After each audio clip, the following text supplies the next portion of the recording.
Welcome back to the Hawkeye Garage. We are going to start tearing into this rear axle to swap out the diff for the FJ Cruiser locking diff. And yeah, it's time to just dig into it and get at it. We're gonna start by chalking the front tires, jacking the rear end up, getting the tires off, jack stands, brakes, and everything. So let's get to it. So that escalated rather quickly. Let's take a look at what happened. That's what happened. Yeah, things just kind of were going pretty good, and once I got covered in grease and stuff, I didn't really want to take my gloves off every 2 minutes to kind of update. There's lots of videos on taking diffs out of Toyotas. So first, what I did was, I jacked the whole frame up so that the suspension would droop down, so I'd have as much room to work on the axle as possible. Then I supported the frame on both sides after I chalked the front wheels with jack stands, and then I put jack stand under each side of the axle, like just above. It's very bottoming out, so I have 4 points of lift, some of support there. Plus I put the jack underneath the axle as like a, I don't know, in case I needed to jack it up real quick. And then there's 4 bolts on back of the brakes on each side. There's one of them. I also undid the mount for the emergency brake cable so that I can, because what you're trying to do is unbolt the axle from the housing so you can pull this out, which I've got them pushed back in now, but you're trying to pull them out so that you can drop that, unbolt that, and drop that out. So I undid some of the brake stuff. Technically you're supposed to undo the brake line so you can slide it out further. It's Iowa, so it's all rotted together, unfortunately. So I had enough to kind of bend and wiggle and got everything pulled out. You might notice that the studs came out all except for that one, but none of them broke, so that's definitely a win. Next step for me will be to reorganize tools and parts, get that diff pulled out of there. That thing is really heavy. And then start cleaning. I gotta clean gasket. I got some dirt in my eye. Gasket off of the axle housing there so that I can lay on the gasket and mark for our cutting and drilling and tapping, which is probably gonna be the hardest part, but hopefully I've gotten a good plan to do that. So next step, cleaning, drawing, cutting. And just like that, the diff is out. The studs are back in, the gasket's on, I've got my marks made. Okay, so a few things. Yes, the studs came out, but between vice grips and a torch and everything, I got all the hardware taken apart, chased threads, cleaned everything up, so we're good there. Packed the hole full of rags, as you can see. I've used the nuts and washers to try and get this gasket to lay as flat as possible. It's not laying flat up here at the moment because I'm not pushing on it, but you get the idea. It does matter which way this gasket goes, front to back, if you will, so make sure you get it laid on there the right way, and then just try to get it as flat as possible. You can't tell actually on the camera, but I've filled in the holes with Sharpie so that I can center punch them as best as I can to drill pilot holes so that these holes will be straight and true and in the right spot. And then of course we've got the lines made for the cutout for the new diff. I want to make sure that I cut essentially on the outside of that. This cut you can go a little bit big on and be okay, because as you can see, we've got plenty of material here to seal up, and then those 2 bolts there will keep everything tight. And then I think I will have to take a flap wheel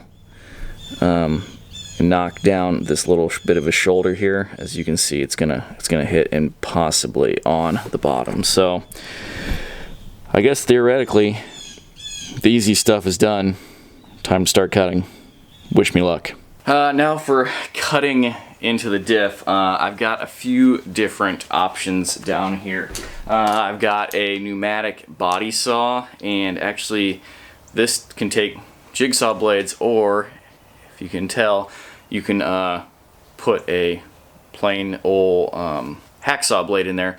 And I learned from a friend of mine in the exhaust business that actually this works really, really well. Now that's fairly thick housing, but hacksaw blades usually stand up pretty well, so we'll try that. It's not going to throw a lot of sparks or a lot of debris, hopefully. I've also got, this is a little electric right angle cutoff wheel. This is actually what I use for cutting my Kydex because it doesn't put out a ton of torque.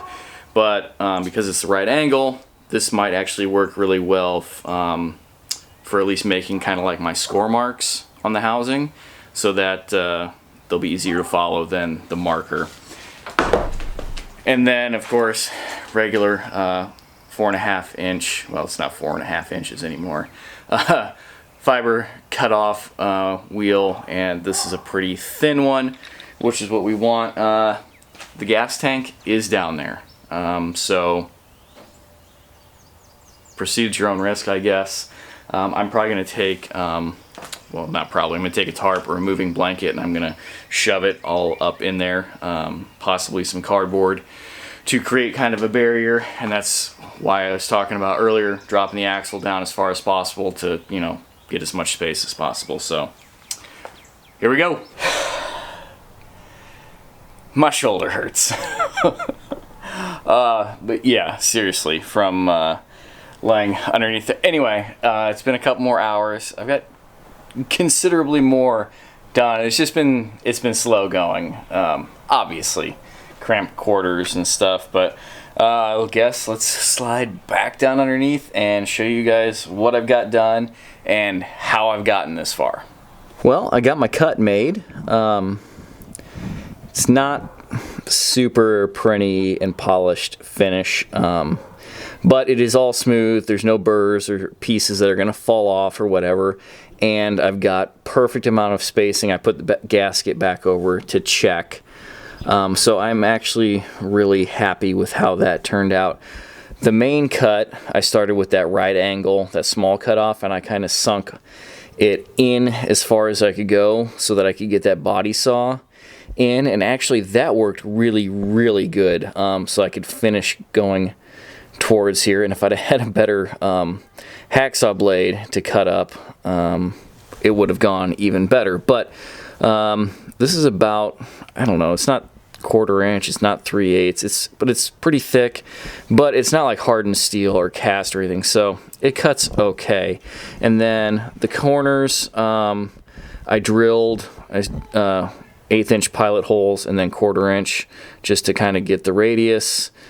And I did use my big angle grinder to get in towards here because the right angle one didn't really fit the right way. And then again, I finished with that pneumatic body saw, and I had the axle covered and everything. I've kind of got it uncovered now for reference, but going well. Continuously, I haven't like got hung up or anything, but yeah, just lying down here on the creeper has been a little bit, you know, exhausting a little bit. One of my holes there is drilled and tapped, and then that one has been drilled and tapped. That's been pretty good. Just starting with small pilot bits and then working my way up. And I put a couple studs in as I was drilling and tapping as kind of a reference to make sure that I was trying to do it at the correct angles. Sorry about the lighting. My camera's not liking the LED light. But anyway, time to move on. I need to put a hole there, and then I actually need to put the gasket back on and put another mark because I did the flap wheel to smooth out this corner right here for that housing, or for the diff itself, and I did have to break out the old right angle drill attachment. If you were gonna do this at like the same time you were gonna replace a bunch of suspension components or whatever, or you lived anywhere but the Midwest or probably the Northeast where everything's not completely rotted together, pulling the axle out might not be a terrible idea.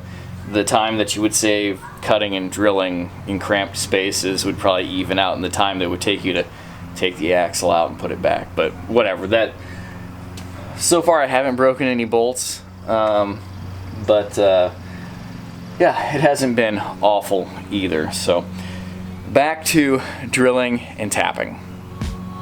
And just like that, it is in. But I think I'm gonna make you guys wait until next week to see it. Don't worry, it's not like in, but it, like, I put it up into place, all my cuts line up, all my studs and bolts and holes, everything lines up, the axles go in, I manually activated the locker, and it's all functioning. So now I get to tear it back all out. Need to clean the inside of that diff housing really well, make sure there's no shavings or dirt and stuff in there, and then it's time to start sealing everything back up. The studs, the locker actuator itself, the actuator to the diff, everything needs to be sealed back up into place. And then I'm waiting on, I'm gonna do something different with the switch, like lights for the switch. I haven't changed anything else, don't worry. But I just need to like hot wire it again to make sure it's all functioning, and then I can get my actual switch and get that all wired up. But wow, it was pretty much exactly as hard as I thought it was gonna be, cutting and grinding and drilling and stuff like that. So I'm going to clean up my mess, sweep up all of my metal shavings, and start fresh later tonight or tomorrow, pulling that out, cleaning and sealing. So thank you for tuning in for the ride along with this. I've got another project that's down here that you probably already saw me working on if you're following me on Instagram or Facebook. Links below. That's almost done as well, so I'm super excited about that. And I bought some more big round rubber things that we'll talk about later too. So anyway, thank you for watching. Hit that subscribe button if you haven't already. Give the video a thumbs up, and make sure to turn on the notifications. Just click the little bell, and that will tell you exactly when on Sunday I've uploaded a video. So other than that, comments down below, email me, hawkeyeskunkworks@gmail.com. Thank you for watching. Until next time, where we can actually lock this thing up. Take care. Goodbye.